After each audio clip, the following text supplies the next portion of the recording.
Meus queridos, a paz do Senhor, que Deus em Cristo te abençoe neste dia. Eu quero falar sobre um assunto que eu achei interessante, estava lendo aqui e vi um termo bastante interessante e gostaria de compartilhar, sobre a santimônia. Eu não sei se vocês sabem o que é santimônia, mas eu não vou definir, eu só vou dar algumas características e se você for uma pessoa inteligente, você vai entender o que é uma santimônia. O primeiro tópico é a santimônia é uma aparência externa de justiça, uma aparência externa de justiça. É uma justiça aparente, só por fora. E olha só o que é que Deus diz em Isaías capítulo de número 58, versículo 2. Pois dia a dia me procuram, tem prazer em saber os meus caminhos, como um povo que pratica a justiça e não deixa os mandamentos do seu Deus. Perguntam-me pelos direitos da justiça e têm prazer em se chegar a Deus. Só que essa aparência aqui, ela é externa. Eles querem mostrarem uma aparência de justiça puramente externa, nada interiorizada.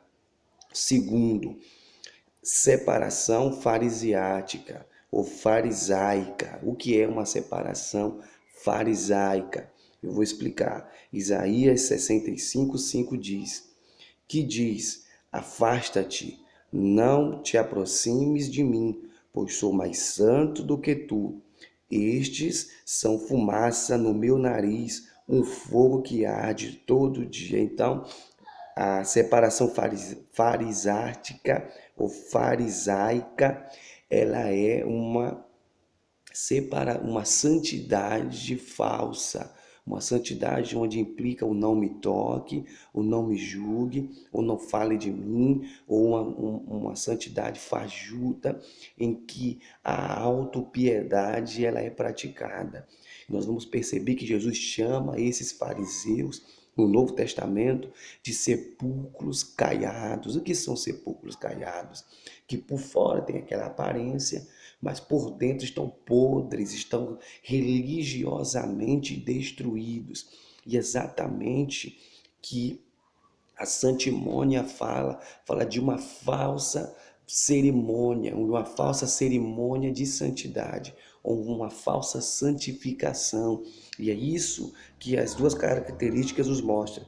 Terceira característica é inocência fingida. Vamos lá, Jeremias 2:35.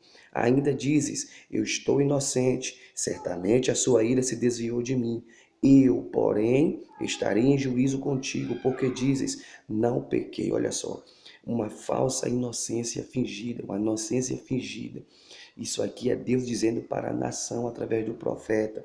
O povo estava dizendo: Eu estou inocente. Certamente o Senhor vai dirigir a sua ira para um outro lado, vai se arrepender da sua ira. Só que Deus conhece os corações e diz para o profeta: Eu, porém, estarei em juízo contigo.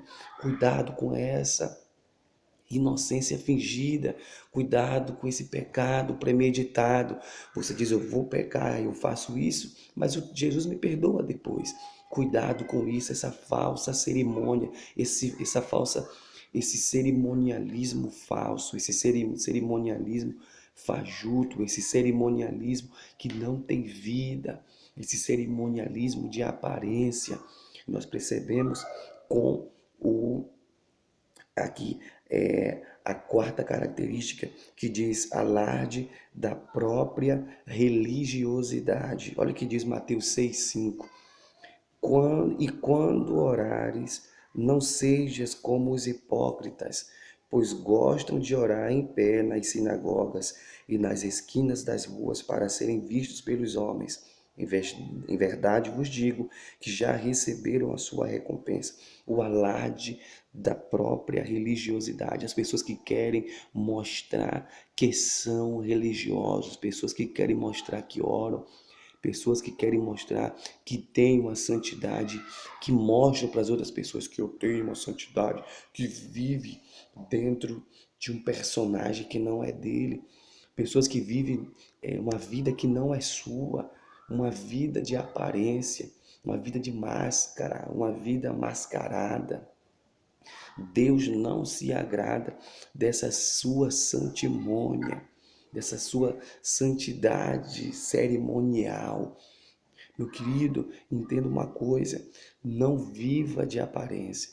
Nós temos vivido em dias em que as pessoas elas não são ou não têm o conhecimento de Deus. Pessoas que foram doutrinadas, mas não foram ensinadas.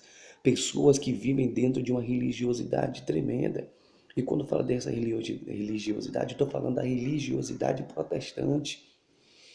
Isso é uma herança de uma herança da reforma, que a reforma não conseguiu tirar tudo isso, toda a crosta, e muitas pessoas vieram com a reforma, trouxe muitos detalhes.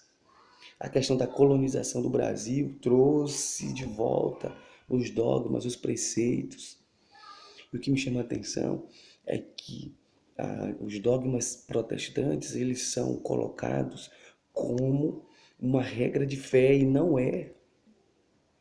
Não existe. Foi implantado no protestantismo uma série de heresias, uma série de costumes que são antibíblicos e que as pessoas medíocres, as pessoas com mente fechadas, pessoas que são encabrestadas pela religiosidade, pela religião. Por quê? Porque a maioria desses protestantes de raiz vieram não, não menosprezando, mas vieram das zonas rurais, onde o número de pessoas que iriam e tinham acesso à escola era muito reduzido, muito pouco. Então, quem tinha um conhecimento maior oprimia o que tinha menos conhecimento. E os colocavam, ensinavam os seus usos e costumes para encabrestar, para tornar as pessoas cada vez mais ignorantes.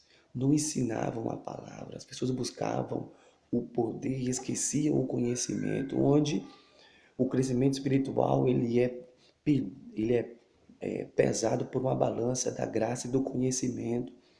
Se você cresce mais no conhecimento do que na graça, você vai ficar assim. Se você cresce mais na graça do que no conhecimento, você vai ficar assim. E na verdade o que Deus quer é um nivelamento, um nível, para que eu possa aplicar os seus ensinamentos, para que eu possa entender os seus ensinamentos. Nós vivemos dentro de uma religiosidade e as pessoas querem continuarem, desculpa a expressão, burras, ignorantes, detonadas espiritualmente. Quando você traz a verdadeira revelação da palavra, quando você tenta tirar isso da cabeça das pessoas, quando você tenta mudar com a verdadeira palavra, com o verdadeiro ensinamento, as pessoas, elas não aceitam. Porque para elas o correto é tornarem e continuarem ignorantes, burras espiritualmente. Deus te chama para uma nova vida. Saia deste massacre religioso. Saia dessa vida encabrestada.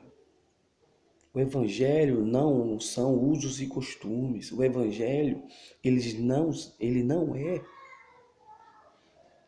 o simples fato de não poder um dia alguém ensinar que não se pode tomar Coca-Cola, que não se pode andar de bermuda, que mulher na igreja não pode andar de bicicleta, que não se pode ir para a igreja com sandália havaiana, a chamada lasca-dedo, que não se pode, que o cristão, para ser cristão, não pode ter uma televisão dentro da sua casa. Todos esses usos e costumes são humanos, meu querido. Quem plantou isso, principalmente na denominação que eu faço parte, foi uma cultura europeia. Eu não sou europeu, eu sou do país tropical. Eu não consigo, você não consegue se adaptar. Você que é de um clima tropical, ir para um clima frio, um clima europeu totalmente frio, você não vai conseguir se adaptar com a vestimenta de quem habita no clima tropical. Você vai se adaptar àquele que vive no clima frio, no clima europeu, que é um clima frio. Você não vai conseguir se adaptar. Por exemplo, as pessoas que moram, as pessoas que moram no Oriente Médio, as mulheres usam burcas. É questão cultural. A mulher brasileira, para se adaptar, não é de um dia para o outro. E se muitas das vezes nem se adaptar, se adapta. Porque é complicada essa questão. Então, meu querido, isso não é regra de fé. Isso é encabrestamento. O que me chama a atenção é que hoje se toma Coca-Cola, hoje mulher não anda na igreja de bicicleta, hoje tem moto, andam de moto, de motocicleta. Hoje existem casas de obreiros que têm duas, três televisões. Uai, mudou por quê? Não era o certo? Há 30 anos atrás não era o correto? Por que mudou? Agora me diga uma coisa. Vê se mudou alguma coisa da palavra de Deus. Vê se essa Bíblia muda. Vê se a palavra de Deus muda. Não. Passarão céus e terra e as minhas palavras não passarão. Que Deus abençoe.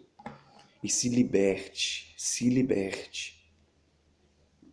Saia desse encabrestamento religioso. Jesus te ama.